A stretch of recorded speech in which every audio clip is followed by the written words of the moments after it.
दो रास्ता, जो कि येलो का मतलब होता है पीला और वुड का मतलब होता है लकड़ी। तो पोएट का येलो वुड कहने का मतलब है कि जंगल जो कि पूरा पीला दिख रहा था। इमेज से इसे समझ सकते हैं कि एक सीधा रास्ता है जो कि आगे जाके डाइवर्ज हो जा रहा है, यानी कि दो अलग अलग रास्तों में बढ़ जा रहा है। पोएट कह रहा है कि मुझे माफ करना कि मैं दोनों रास्तों पर एक साथ नहीं चल सकता। पोएट बहुत देर तक वहाँ पे खड़ा होकर सोचता रहता है कि उसे कौन सा रास्ता चुनना चाहिए। पोएट एक रास्ते को दूर तक देखता है जहाँ तक वो देख सकता था, और फिर वो रास्ता आगे जाकर झाड़ियों के कारण छुप जाता है। फिर उसने यानी कि कवि ने दूसरा रास्ता चुना जो कि पहले वाले की तरह अच्छा लगा।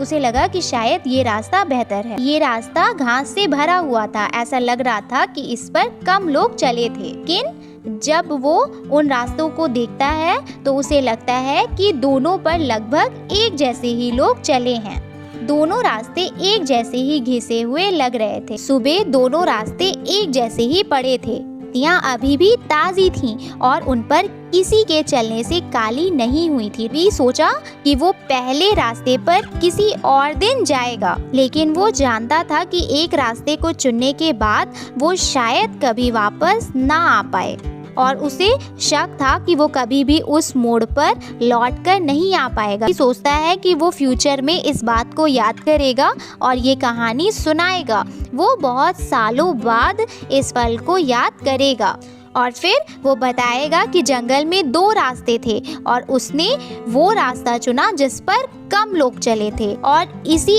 एक चुनने की वजह से उसकी लाइफ में बहुत बड़ा बदलाव आया, यानी कि चेंजेस आया।